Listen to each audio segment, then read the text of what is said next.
This is gotta be the most boring era of Raw I ever did see. I mean, you gotta be kidding me here. It's match after match, segment after segment of just complete boredom.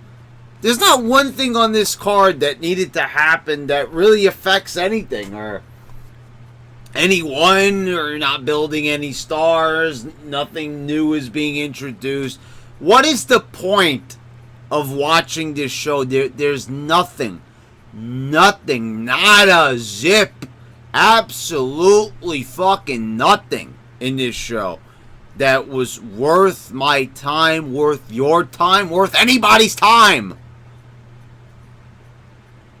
We started off with Roman Reigns cutting a promo, talking about Bobby Lashley, being the worst tag team partner ever. And, it's like, then don't tag with them, I guess. It's boring. This is, Lashley Roman, I want to see that match. I'm looking forward to seeing that match. I'll review that match.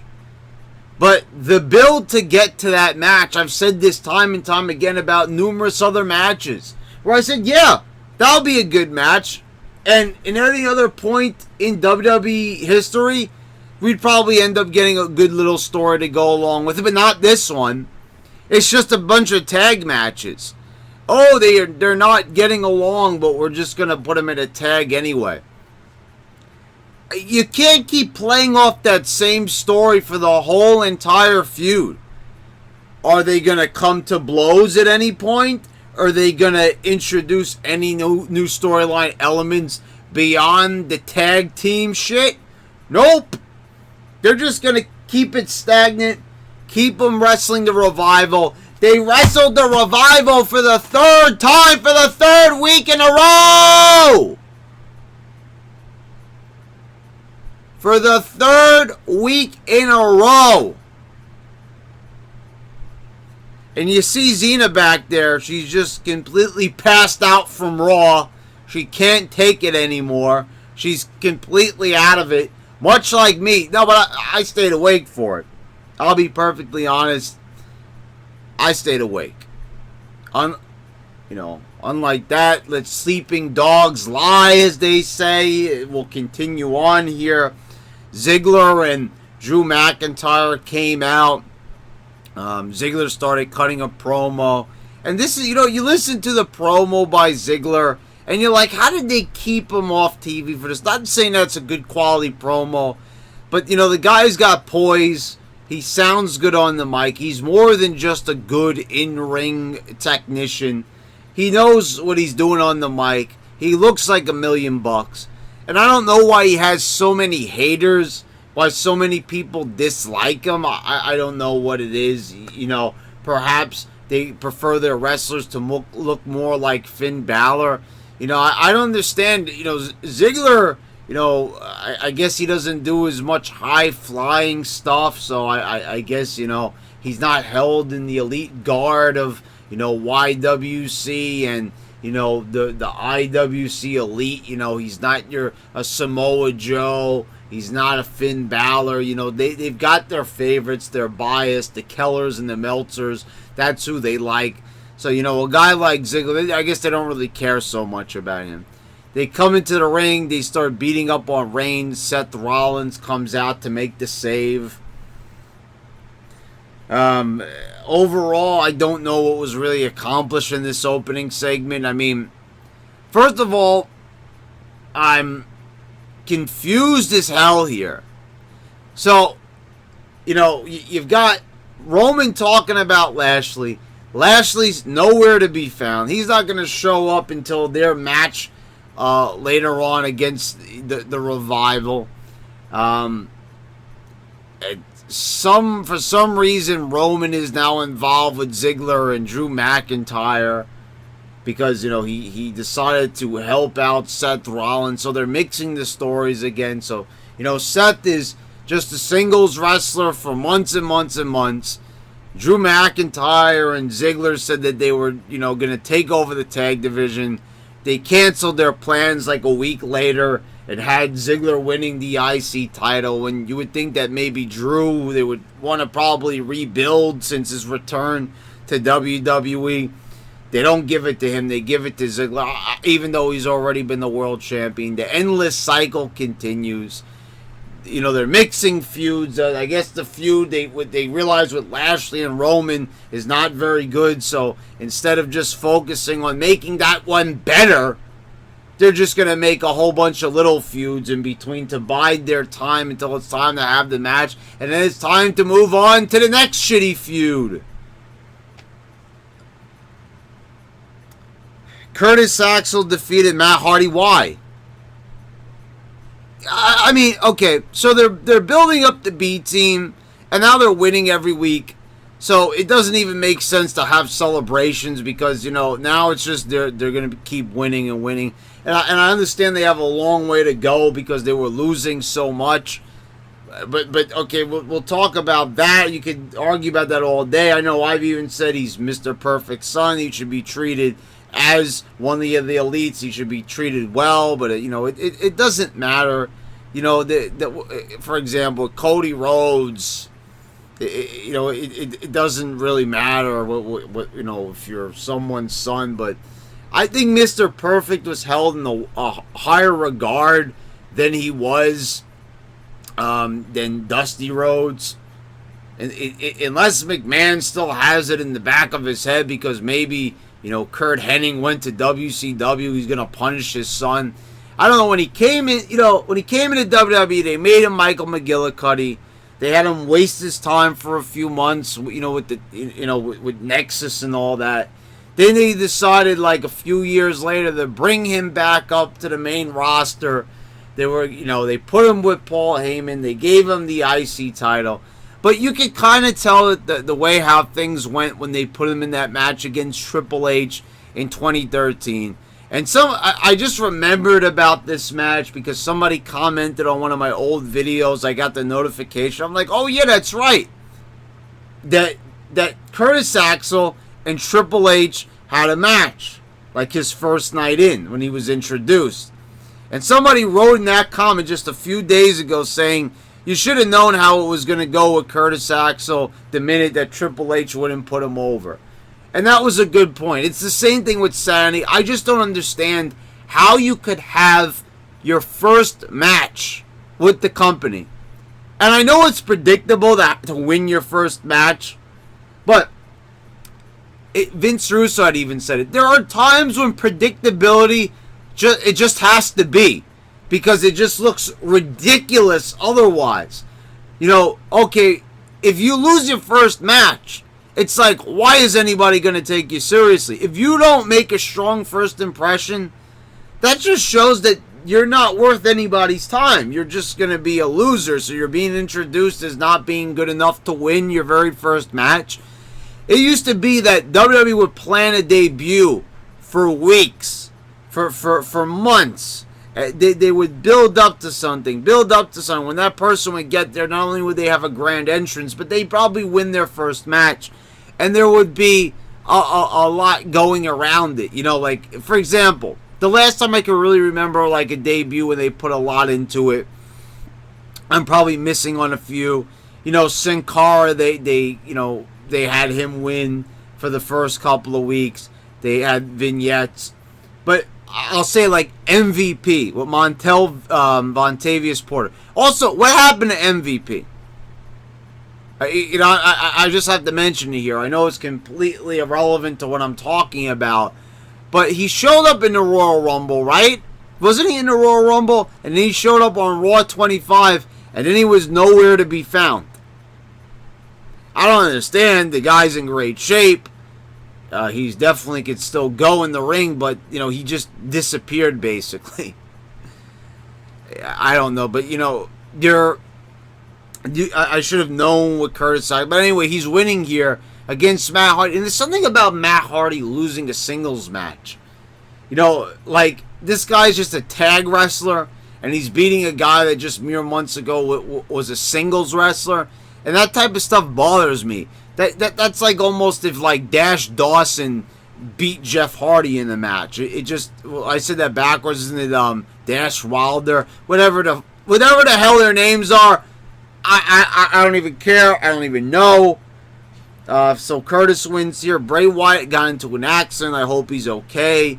But I don't know if Bo Dallas was with them or not, but he wasn't there either. Bayley and Sasha have the anger management class. See, okay, so, on SmackDown I said nobody wanted to see Team Hell No. But, the Dr. Shelby things were probably, I would say decent segments by the current era standards. So that was back in 2012. And I mean, they kind of ran that joke into the ground going back to it week after week. But in retrospect, you put this up against this, and to me, this is Stone Cold and The Rock singing, what's that song? Remember when they were in the ring singing together before Survivor Series? And, it was, you could put the Dr. Shelby segments with Daniel Bryan and Kane on that level. You could definitely do that. Because this was awful. I know that they were only a few minutes, but I don't care. You really saw that Sasha Banks and Bayley, they should not be on a main roster. They should not be in a program of this sort. They shouldn't. I don't know, guys. This should not be on a show in prime time. This was awful. This was horrible. You go back and you compare it to the old segment that they had, like Daniel Bryan and Kane, two guys who know what they're doing. And I mean, it just looks just plain inexcusable in comparison. They're in the waiting room. They find out that they've been booked for the same appointment together. Dr. Shelby comes out. I mean, he's doing his job very well. But Sasha and Bayley, they're not, pulling their end of the weight at all in this segment. I mean, it's awful. They sound like two people reading off a script, totally clueless about, how they should sound on an entertainment program such as this. They're doing this by the numbers. They're putting nothing into it at all. The Authors of Pain defeated Titus Worldwide, Titus O'Neil, and Apollo Crews. And, I don't understand why the Authors of Pain were running from these guys last week, because they obliterated them here. That still bothers me from last week. How could they have a team that they're building up like them? That would be like if Braun Strowman ran away. They wouldn't do that. So, now Braun Strowman, we're going to talk about that a little bit later. Well, at the end of the show, at the end of the review, just how awful that was. But, okay, so they won here. And again, talked about it at the beginning of the video, about how no one seems to be going anywhere. No one seems to be doing anything in particular. I didn't mention this. Brock Lesnar's not there. I know that has nothing to do with this tag match, but whatever, the tag match happened. It just shows nothing's going anywhere. Nobody's doing anything in particular. It doesn't even seem like anybody's going for a title. Everything's on hold. I don't. Nothing's transpiring. There's nothing. You got little uninteresting feuds going on, but nothing's happening. They're not working towards any goal of any sort. It's just week after week of segments. It doesn't feel like anything's connected. It feels like a bunch of repeats. Seth Rollins and Roman Reigns defeated Ziggler and Drew McIntyre when the Revival interfered. So, here we go. We're going to have another match with these guys later on tonight. I mean, how can you have the same match 3 weeks in a goddamn row? 3 weeks. 3 weeks of the same match. 3 weeks in a row. Come on! I mean, even if it was a different match, I mean, the show'd still be a piece of crap, but still. Guys. 3 weeks, 3 times in the same match? Because it was so great the first time. It was so wonderful the second time. Why not have it a third time? Well, we're going to get it a third time. Corbin calls out Balor to the ring. They can't decide if he wants to be a wrestler or they want to make him an authority figure, so why not do both? And I mean, if he's an advisor, couldn't he threaten, isn't Balor going to get fined for, so Corbin gets the drop on him, punches him. You would think that maybe they give Corbin some heel heat, he could beat up on Balor, but he just turns the tide. Balor comes back with the sling blade. And, I don't understand. I said this when he wrestled Braun Strowman. He just, does this sling blade, and it looks like the guy got hit by, a Mack truck, basically. This move, oh, man, he can knock down anybody, any big man. I understand that Corbin doesn't weigh as much as Braun Strowman, but he weighs significantly more than Finn Balor. I don't know. It's not even really Corbin sold it all that well. It doesn't matter, but at least give him some heel heat. Why is it every single time a heel does anything, he gets, you've got Balor just retaliating right away. He's the one standing tall, and Corbin bails. Why does every heel bail? Why is every heel booked to look like a chicken shit heel, including the Authors of Pain? It doesn't matter how big you are, how tall you are, what it is. You're always, if you're a heel, you're going to be a coward. And we're going to see that later with Kevin Owens, and he's the biggest one of them all. A cowardly heel. Because apparently a heel can't be tough. There can't be any badass heels. There can't be any fearless heels on the show. They all have to be scaredy cats and running away.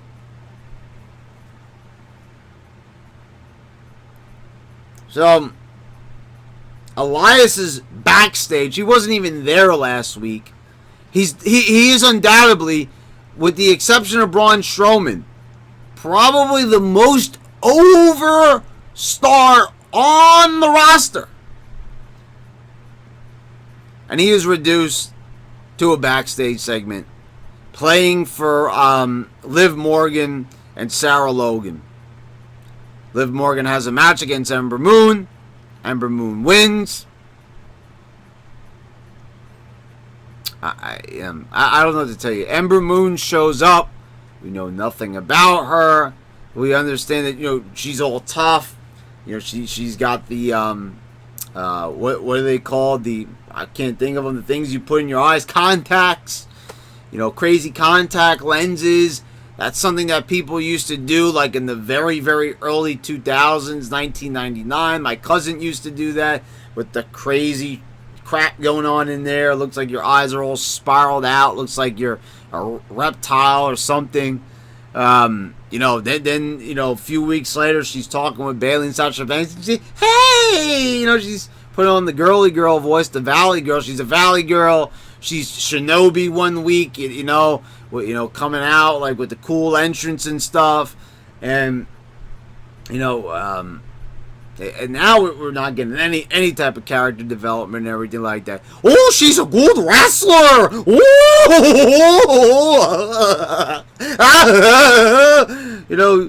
That's everybody's. Like Seth Rollins said, my character, man, my character, man, is being a good wrestler, man. I don't have to have a good character, man, because I'm a good wrestler, man. Got that, man? Don't need to have a character, man. Don't need to have development. Don't need to be interesting, because I'm a good wrestler.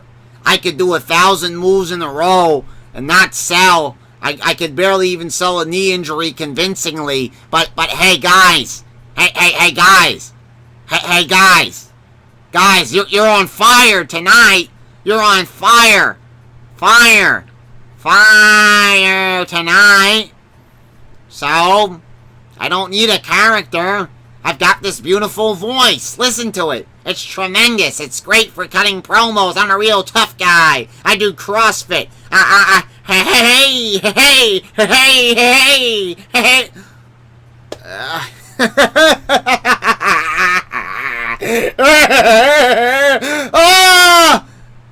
I think I need Dr. Shelby. This show's gonna drive me insane. It's like scratch that. It's already driven me insane. Horrible! In every conceivable way. Man, I've been saying WWE sucks for so long. I think when they gave my mama a C-section, I think I came out and just said WWE sucks. That would be strange, but that's probably what happened.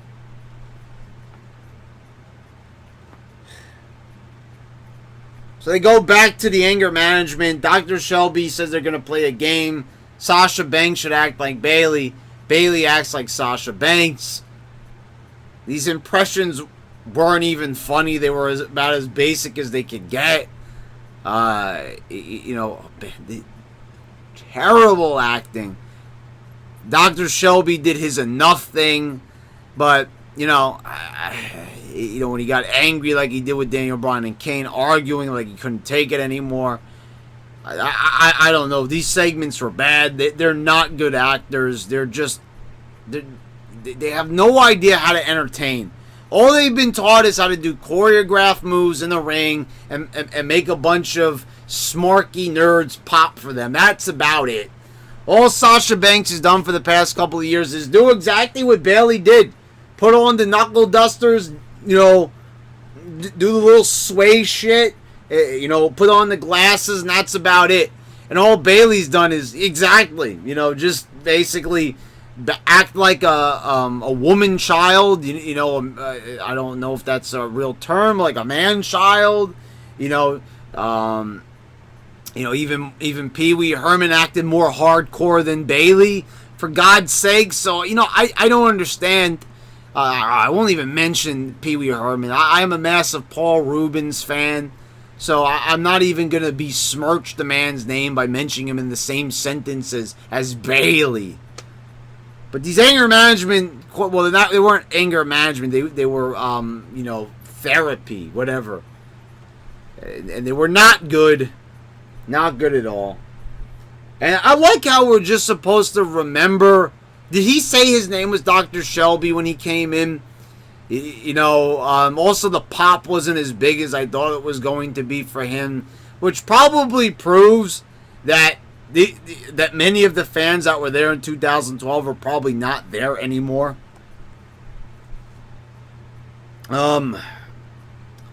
You've got Roman Reigns and Lashley defeating the Revival by disqualification after the Revival kept on attacking Roman. It's just, I can't see the Revival coming out of nowhere, and why they're getting the drop on a team as big as Roman and Lashley. And why would they want to mess with this team so much? Why are they going after singles wrestlers when they're a tag team? Shouldn't they be going after Bray Wyatt and Matt Hardy? I mean, I think they lost a few matches to them, so it's like, they could beat Roman Reigns, beat him up, pin him, but they couldn't figure out how to beat, Matt Hardy and Bray Wyatt, who are like down here on the roster compared to Roman Reigns, who's like up here. But they don't care about Roman. Guys, I don't understand how people say Roman is Vince's golden boy when week after week he comes out there and he's not protected. I mean, really, he's getting his ass beat by the Revival. That's not protecting Roman. Roman is not the next John Cena. He's not Superman, because a lot of times they're having him get beat down. They're having him look like a goof. So, I think people like to paint this picture, and maybe you could start to make that argument if this was 2015, but it's simply not. They've had Roman lose quite a few times. They've had him get pinned. They're not really protecting him all that much, especially in his matches against Brock Lesnar. I mean, they would have given him the title already if he was the Golden Boy. Instead, and okay, so that was a prime opportunity. Besides, we had some, backstage segments with Lashley and Roman Reigns. Still not going to trade blows or anything like that. Whatever the case may be. This is getting ridiculous with Brock Lesnar not being there. And I don't know if it's a work. I don't know if it's a shoot or what it is about the contract negotiations. But you got to realize that the title has not been defended on a main show, forget about Saudi Arabia, since WrestleMania. And that's sad. That, we're floating around the only title that's on the show that is the Intercontinental title, which everybody knows, no matter how hard they push it, is a secondary title. It doesn't matter. It's not the title, as Seth Rollins says. I don't even know why they'd have him come out there and say that when it's the Intercontinental title and the other one is the Universal title. Whatever the case may be, they need to get the belt off of Brock. I am a big Brock fan, but for God's sakes, if they're not going to show him, if Brock really... I mean, it can't be completely a work, because I've never seen such a period where he hasn't been there. The last time they did something this long, I think, was back in 2014 when he first won the title. For the first time. And so, here we are again, the same situation. We're getting nowhere fast. There's no title matches. And it is boring.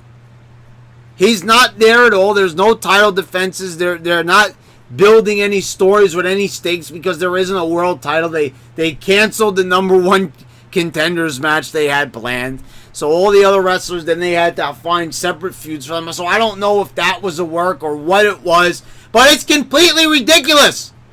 There is no, of any kind, any sort of goals or any type of story set for any of these wrestlers where you can look on the horizon and say they're going to do this week, they're going to do that. The creative team, I don't know. This is what I'm saying. I don't know why Vince would give Brock a deal. Brock is not even a draw. Is he getting ratings? No. But yet, they're scheduling around him, and this is a guy who doesn't even want to be scheduled. It's just awful. Every single thing about this is bad. That they, I'm saying, like, at least if they gave Roman the title would be there, and his match against Lashley would maybe mean something, but that match isn't even going to be a number one contenders match. They might end up making it one. I don't know. This should already be established. Why is it a guessing game? I've said it time and time again. It's professional wrestling. It's not brain surgery. It's not rocket science. We shouldn't have to break out the abacus. Oh, figure this out. It's not chemistry. It's nothing like that. This is not trigonometry. I shouldn't have to break out my scientific calculator to analyze a fucking wrestling show. But apparently I do. Because nothing makes sense, and the more and more I try to make sense of it, I lose brain cells. Holy cow!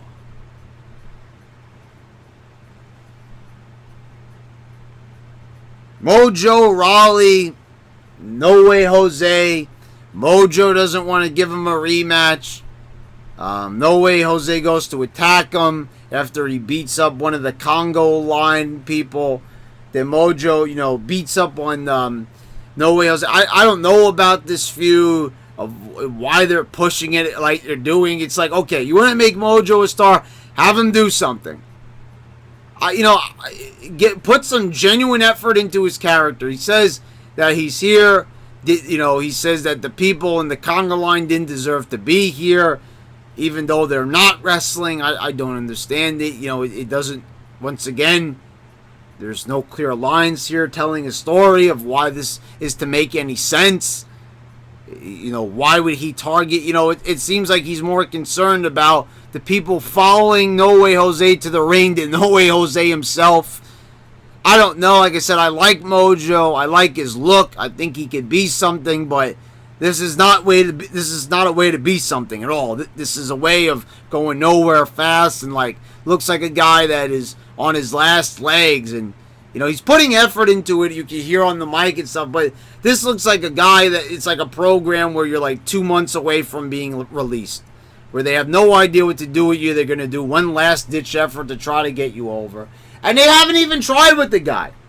You had him win the Battle Royal. Then you put him back in the tag team with Zack Ryder. Then, you know, you had this little brief feud that was on a pre-show that it culminated in a pre-show match. Now Zack Ryder's not there. Now Mojo, you know, instead gets the spotlight. You know, Zack Ryder, the guy that had this great story. And this is not a knock to Mojo Rawley at all. Rawley at all. It's I'm just saying, you got the other tag partner there. You know that they're not tag partners anymore. But Zack Ryder, a guy who came back from a devastating injury. He survived cancer when he was younger. You've got this great story you can tell. This guy's a survivor. He's been through so much. The guy looks like $1 million. He's you know, maybe just one step below Jinder Mahal when it comes to physique. And he's not even on the show. And this is a guy that still gets a crowd reaction when he comes out. So I don't know, but they're going with Mojo here. But do something with him. No Way Jose is not over. So putting him in a program where he's the face is, you're not going to get any baby face sympathy here because no one cares. There's no stakes here. It's just a cold feud with nothing to really be interested in at all. Nia Jax informs, you know, we had a few things going on here. Nia Jax informs Alexa Bliss that, you know, their match at Extreme Rules is going to be an Extreme Rules match. She looks all nervous. We have a match with Mickie James and Nia Jax. Nia Jax wins here. You know, Natalya's at ringside. You know, I understand. Natalya beats. She beats Alexa Bliss like she's the one going for the belt at the pay-per-view, but she's not. She beat her last week. Okay, so she doesn't get beat again. But, you know, I'm like, Alexa Bliss now is going to be going into this match. Ronda Rousey is going to be sitting at ringside. I don't know if that makes it to the 30 days or what it is, but, you know, she's buying a ticket. You know, instead of trying to make her come out to the ring, like they could make like she broke into the building, security is trying to hold her back. You know, they could give her the Stone Cold treatment, and I would be convinced. Despite the smiling Ronda Rousey stuff, the last time I saw her out there, I believed her to be legit.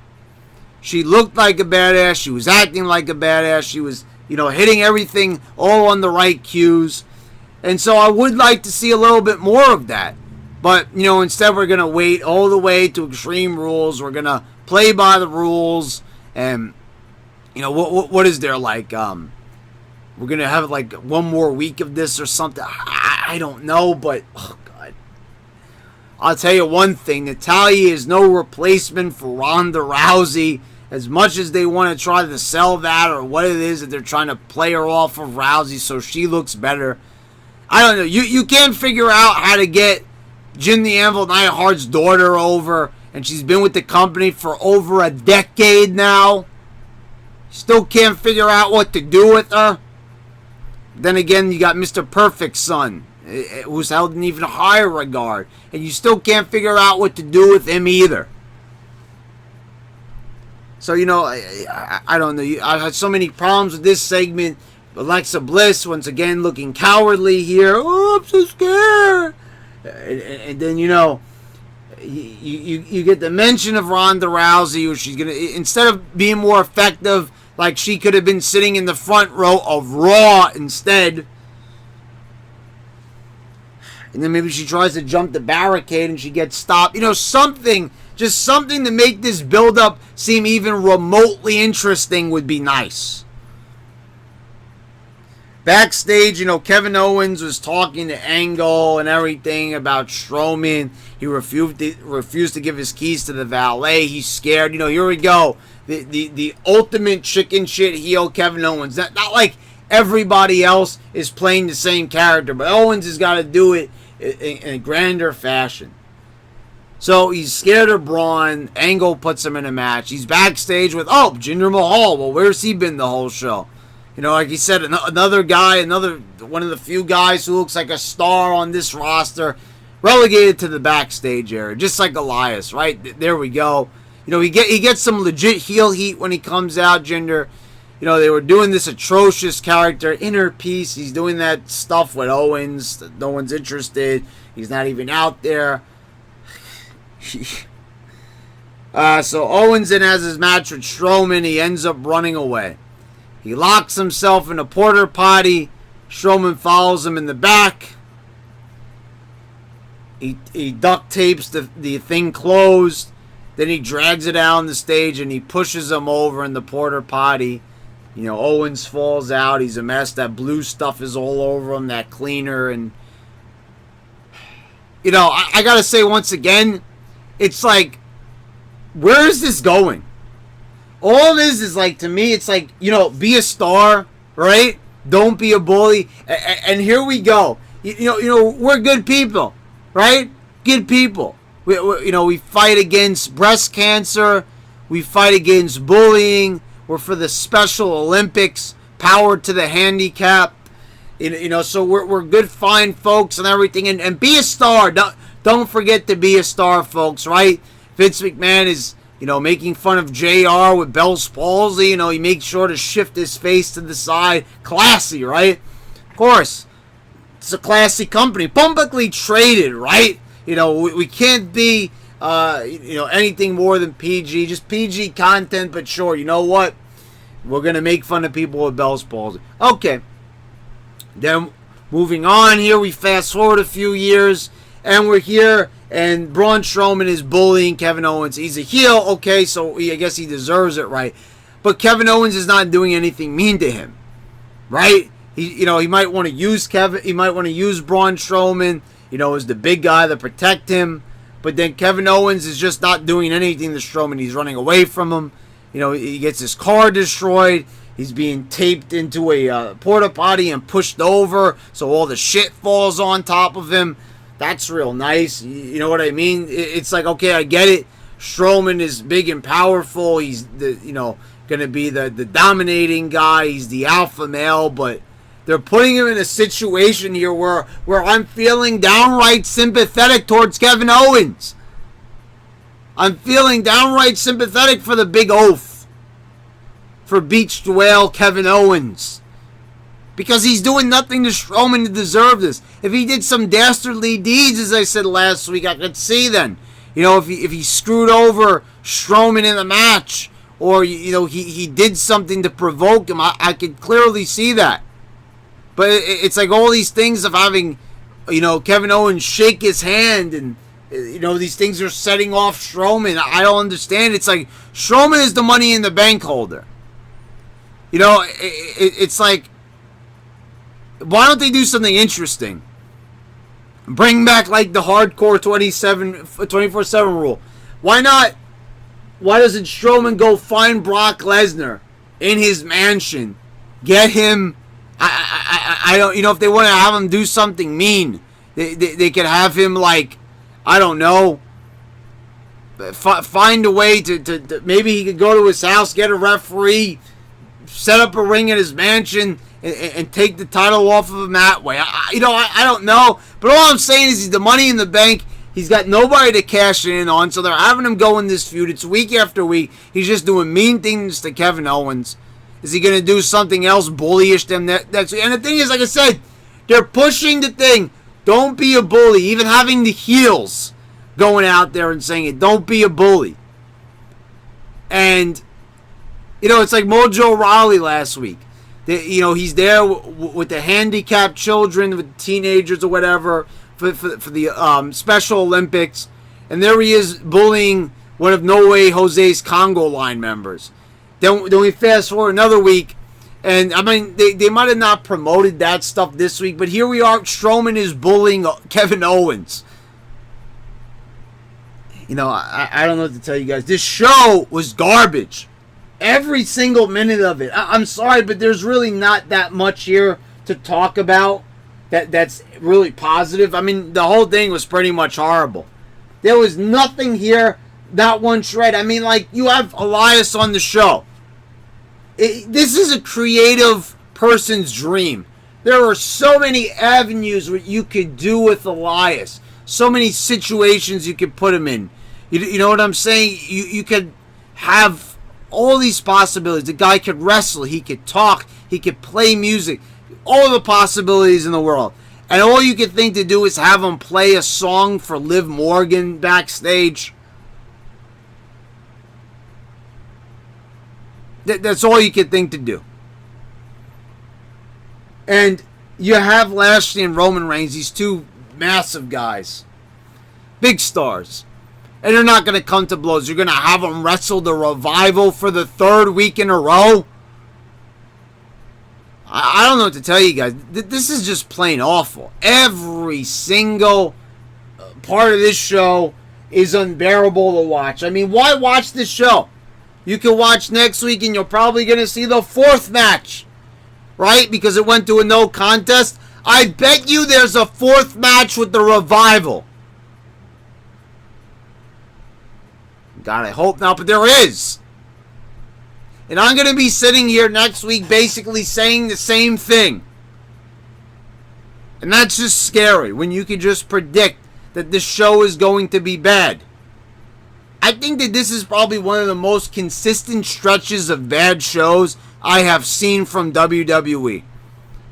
And to the people who say that 1995 was the worst year, I beg to differ. At least they had characters then. At least it felt like they were going somewhere. At least they had a world champion on the show. At least Bret Hart was there. You know, at least you had Shawn Michaels. At least you had The Undertaker there consistently. At least you had consistent, you know, some characters that stayed consistent. Here that there's nothing. There's nothing to speak of. There's nothing here to talk about. This is awful! I mean, I don't know what else you want me to say. I mean, every part of this show showed that that there should be nobody left over from creative. Vince McMahon, if he was in the right state of mind, I'm hearing that, you know, I heard from Ben Hameen and Stevie Richards on Vince Russo's podcast when they reviewed Raw and SmackDown that, what was it? Like, Vince McMahon couldn't remember the main event of the last pay-per-view or something like that, or he couldn't remember somebody's name. We have a guy here that the show's so bad, the shows that he approves, that he gives the green light to, he is actually forgetting what's actually going on in his own storylines, what's going on with his own talent. I don't know whether it's, I would chalk it up to him being too busy with the XFL, that he's distracted. But this has been going on for years. It's only just gotten worse. It hasn't improved or anything. I mean, you know, you can't say that McMahon's going to give up the company because you know he's going to be doing this to the bitter end. And nothing is going to improve. Like I said, we'll sit here week after week and we'll review these shows. And we'll sit here and we'll hope that 1 week the show will just miraculously change. Somehow with the same writers who have been writing the same bullshit for year after year. For close to a decade now. We're supposed to sit here and say that okay, well, you know, like I said, maybe 2008, 2009 comparison was a little bit better. But I'm telling you, the show has steadily declined year after year. Some people say it's the best. I don't know how Meltzer says that this could be one of the best times in wrestling. I watched this show, and I am only doing it for the sake of a review to entertain on here. And, you know, basically it entertains my subs. It entertains myself to a point, but it's unbearable. I mean, I sit back and I'm like, man, I don't understand how I'm still watching this. I much rather do a game review. I'd rather do a movie review. I'll do an album review. And you can see it. You can hear it in my voice, folks. I have even said it. People have even commented how much happier I am talking about games, how much happier I am talking about movies. You saw the gleam in my face when I was talking about Jurassic Park, Jurassic World, Fallen Kingdom, when I was talking about the new Gorillaz album, when I was reviewing Earthbound recently. Check that review out as well. It's like you can just hear it in my voice. I'm enjoying myself. I'm playing, I'm watching, I'm listening to quality. Here, all I'm doing is watching and listening to bullshit. Horrible crap that is trash, that is stuff that you'd find when you clean out your gutters. This is bad. This is really, really bad. And the thing is, the ratings have fallen year after year. And, it's just, we're not going to pay attention to any of that. We're going to stay the course. Full speed ahead. The same stuff year after year, week after week. Show after show. I don't know. You name it, they've been doing the same stuff. The heels, they've all been playing the same character year after year. They made the mistake with Brock Lesnar having the title and having a champion that's not present. They go back to it again. Even when there is a champion, the show still sucks, but still it makes it a little less sucky knowing that at least there's a champion, at least there's some validity there to the feuds, there's stakes. There's so many problems with this show. I said there's just no way that's going to get any better. With Vince there, with the creative team that they currently have, they're busy on focusing the marks. Nobody can get any heel heat. Every heel on the show is made to look like a damn fool, basically.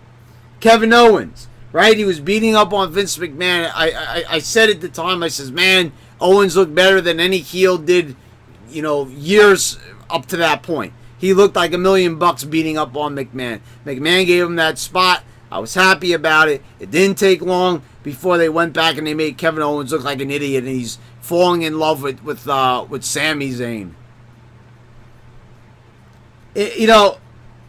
It's just like you can't have anything good with WWE. There's nothing. They're just not even trying. Sometimes it looks like they're trying just to make it horrible on purpose. I don't know what the thing is, but the show is so bad. It's so awful. It's like I just don't even see how it's even plausible. How can you make something this horrible and not realize it? They must know. They must know. How could you possibly make a show like this, sit back, look at the ratings, see the declining attendance, and just sit back and say, it's kind of like that little meme with the dog sitting in the apartment at the table and everything's on fire around him. This is fine! It's exactly like that. Anyway, guys, I could go on and on about this, but, video's got to end sometime.